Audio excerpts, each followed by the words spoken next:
día más, con la gracia del Señor, proseguimos el comentario del Catecismo de nuestra Madre, la Iglesia. Y buenos días, ¿con quién hablamos? Hola, muy buenos días, padre. Soy Gerardo, de Navarra. Adelante, Gerardo. Al hilo del efecto del bautismo, quisiera plantearle una duda que tengo desde hace tiempo. Verá, parte de si es correcto o no que sean sinónimas las siguientes palabras: justificación, liberación, redención, rescate, salvación. A veces se toman, se utilizan de manera indistinta. Se dice que Dios nos salva a través del bautismo. Por otro lado, se habla de la justificación por la fe. Por otro lado, de la santificación, lo cual implica nuestro concurso. De ahí la frase que usted suele repetir tantas veces de San Agustín: quien te creó sin ti no te salvará sin ti. Entonces, me pregunto si es correcta la siguiente reflexión, ¿no? Pensar que alrededor del bautismo, como actualización de la muerte de Jesucristo, en un acto puntual único, tiene lugar la justificación, o si se quiere, la redención o rescate de cada uno de nosotros, mientras que en un segundo movimiento, si se puede hablar así, ya en un proceso a lo largo de toda la vida y con la ayuda sobre todo del Espíritu Santo, tiene lugar nuestra santificación, ¿no? De ahí que sea con la ayuda del Espíritu Santo, ¿no? Entonces me pregunto si esto es correcto o no, ¿no? De tal manera que la salvación, por tanto, sería el conjunto de esas dos fases, si se quiere, ¿no? Una fase más bien puntual, por el acto del bautismo, y una fase más a lo largo de la vida con nuestro concurso, un proceso, y con el Espíritu Santo. Espero haberme explicado. Muchas gracias por su respuesta. Sí, yo creo que esa intuición que tiene usted es correcta, ¿eh? Es decir, hay muchos términos: justificación, redención, santificación, y es obvio que pueden ser utilizados de una manera sinónima, pero también se puede matizar, como usted acaba de hacer. Jesucristo nos justificó, nos redimió por su muerte en la cruz. O sea, su muerte es una muerte liberadora, redentora, es nuestra justificación. Nosotros somos justificados por la ofrenda que Él hace al Padre. Es una ofrenda de liberación para nosotros. Ahora bien, a eso se llama redención objetiva. Pero en la teología también se ha hablado de la redención subjetiva. Y la redención subjetiva es que ahora nuestra santificación, nuestra salvación, consiste en abrirnos a ese don que Jesucristo nos dio. Entonces la redención subjetiva es: yo lo acojo, como usted ha dicho, o sea, el que te creó sin ti no te salvará sin ti. Esa famosa frase de San Agustín. Así es decir, ahora soy yo el que tengo que apropiarme, el que tengo que dar mi sí personal, porque la salvación de Dios requiere del concurso del hombre. Entonces, en este segundo sentido se habla más de santificación y salvación. La salvación y la santificación consiste en abrirse a acoger la redención de Cristo, su justificación para nosotros. Damos paso al siguiente oyente. Buenos días. Soy Jesús. Adelante, Jesús, le escuchamos. Mire, pues en varias ocasiones me he planteado la pregunta o el significado de esto de que hagamos aquello que faltó a la pasión de Cristo, ¿no? A la redención. Bueno, pues yo pienso que puede ser que lo que falte sea nuestra colaboración, ¿no? Porque Dios, que infinitamente que pudo hacer la redención, pues con nada, vamos, o sea, con una simple súplica, una simple, en fin, con poca cosa, un omnipotente pudo salvarnos sin necesidad de tener que padecer en la cruz. Entonces, lo que faltó fue, yo pienso, que nuestra colaboración, ¿no? Sí, vamos a ver, es el texto de Colosenses 1:24. Completo en mi carne lo que falta a las tribulaciones de Jesucristo. Obviamente ese texto no hay que entenderlo como si a la tribulación de Jesucristo le faltó todavía sufrir un poco más. ¿Qué pasa? ¿Que Jesucristo todavía tenía que haber sufrido un poco más? No, eso sería una interpretación incorrecta, ¿no? Ahora, completo en mi carne lo que falta a la tribulación de Cristo, que es Colosenses 1:24, pues yo lo refiero a esa gotita de agua que echamos en el cáliz en el que el vino va a ser convertido en la sangre de Cristo.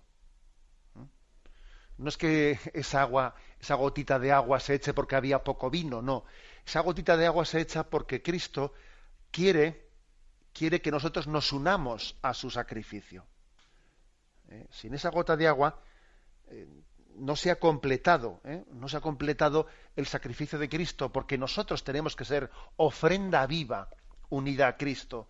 Entonces, creo que esa imagen de la gota de agua es muy pedagógica para entender ese texto de Colosenses 1:24. Completo en mi carne lo que falta a la pasión de Cristo. Y un enfermo puede decirlo cuando hace ofrecimiento de su enfermedad, ¿no? Y cualquiera de nosotros, cuando hace el ofrecimiento de la mañana, puede y debe, ¿no?, de unir su ofrenda al Padre a este texto de completo en mi carne lo que falta a la tribulación de Cristo. Damos paso a un siguiente oyente. Buenos días. Buenos días, monseñor. Adelante. Mire, quiero preguntarle una cosa que me da vueltas en la cabeza. Se trata de Adán y Eva. Si se trata de un género literario y no es cierto en sí mismo, ¿en qué momento se produce el pecado original y quién lo comete? Porque si Adán y Eva son como una novela, ¿dónde está el pecado original en sí mismo? Nada más. Muchísimas gracias. Vamos a ver, el hecho de que nosotros digamos que el relato del Génesis está formulado en un género literario, lo cual es evidente, ¿no? Y he puesto ejemplos varios de que, por ejemplo, cuando se dice que Adán y Eva escuchaban los pasos, las pisadas de Yahvé en el jardín que se acercaba. Hombre, Yahvé no tiene pies, ¿eh? O sea, que obviamente está escrito en un género literario. Pero eso no quiere decir que sea una novela, porque nosotros y que no sea verdad. El Génesis está escrito en un género literario, pero deducir de ahí luego es mentira, luego es tal. No, perdón. El Génesis relata una verdad de vida. Entonces, vamos a ver, concretamente con respecto a lo que usted preguntaba, Adán y Eva serían la primera pareja de hombres que Dios creó. Llámese Adán y Eva, yo lo he dicho en alguna ocasión aquí, que nosotros nos falla un poco la imaginación porque siempre hemos visto que en los cuadros se pinta Adán y Eva, pues eso, ¿no? A Eva igual con pelo largo, cubriendo un poco su desnudez con el pelo largo y a veces un poco medio rubio y que tiene más pinta de sueca o de noruega que de hombre primitivo. Evidentemente Adán y Eva tendrían una imagen, un aspecto externo más de hombre primitivo, no iban a tener la imagen nuestra. O sea, Adán y Eva serían la imagen de los primeros del primer hombre, que evidentemente cometió el pecado original. Otra cosa es que lo dice la Humani Generis, escrita por Pío XII, habla de la posibilidad. La posibilidad, que eso no lo sabemos seguro, si en el género literario que se utiliza existió una monogénesis o una poligénesis. ¿Qué quiere decir esto? La humanidad desciende toda ella de una sola pareja, Adán y Eva, o hubo varias parejas desde las cuales se inició toda la humanidad. O sea, es decir, Dios creó una sola pareja humana como inicio o creó varias parejas humanas. Bueno, lo que dice Pío XII en esa encíclica de Humani Generis es que no es contrario a la fe, no es contrario pensar que pudieron ser varias parejas humanas. Pero en ese caso, si fueron varias parejas, bueno, habrá que decir que en el pecado original no únicamente cayó una de ellas, sino que cayeron conjuntamente, no digo simultáneamente, pero sí conjuntamente, pues esas varias parejas de hombres, de primeros hombres que dan a... Bueno, hay que decir, en el caso de que, o sea, en el caso de que en un momento determinado pues se tendiese a demostrar, etcétera, que ha habido como varias ramas humanas desde las que desciende la humanidad, eso no sería incompatible con la descripción bíblica, porque la descripción bíblica, pues como digo, es un género literario que está hablando de una verdad del origen del mundo, pero sin pretender detallar científicamente de cómo fue. Por tanto, Adán y Eva son los primeros hombres, y además compaginando tal cosa con la teoría de la evolución. Imaginémonos que la teoría de la evolución básicamente, más o menos, ¿no?, tal y como se explica, pues se dijese, fuese cierta, bueno, tampoco sería incompatible con nuestra visión de la fe, porque Adán y Eva serían la primera pareja de primates o de a los cuales Dios les crea y les infunde un alma humana, y ya son son la especie humana porque tienen el alma humana, no únicamente un cuerpo biológico más evolucionado. Como digo, nosotros partimos de que fue una pareja humana, pero tampoco sería incompatible la posibilidad de la monogénesis o poligénesis, siempre y cuando se afirme que esas distintas parejas humanas también cometieron el pecado original y por lo tanto todos somos redimidos por Jesucristo. Bueno, perdón que me he extendido. Damos paso a un siguiente oyente. Buenos días. Buenos días, soy Pilar. Adelante, Pilar, le escuchamos. Mire, quería preguntarle, ¿se sabe más o menos cuándo fue escrito el Antiguo Testamento? Sí, se sabe con bastante exactitud cuándo fue escrito el Antiguo Testamento, pero no piense usted que el Antiguo Testamento fue escrito todo él de un golpe. No, sino que hay muchos siglos de un libro a otro. Los últimos libros del Antiguo Testamento pues son el libro de la sabiduría, los libros sapienciales son los que están más cerca de la llegada de Jesucristo, pero hay otros libros que tienen siglos antes. O sea que existe como una genealogía. Tampoco piense usted que el primer libro escrito fue el Génesis, no. Aunque esté puesto el primero, hay otros libros que están escritos antes que el Génesis. Luego tenga usted en cuenta que usted ahora recibe el Antiguo Testamento como un solo libro, pero es una colección de libros. Bueno. Bien, aunque sea muy brevemente, damos paso a una última llamada. Buenos días. Sí, adelante. Hola, buenos días, padre. Mira, vamos a ver. Yo quería hacer una pregunta muy concreta. ¿Qué se puede sacar de la transfiguración de Jesús?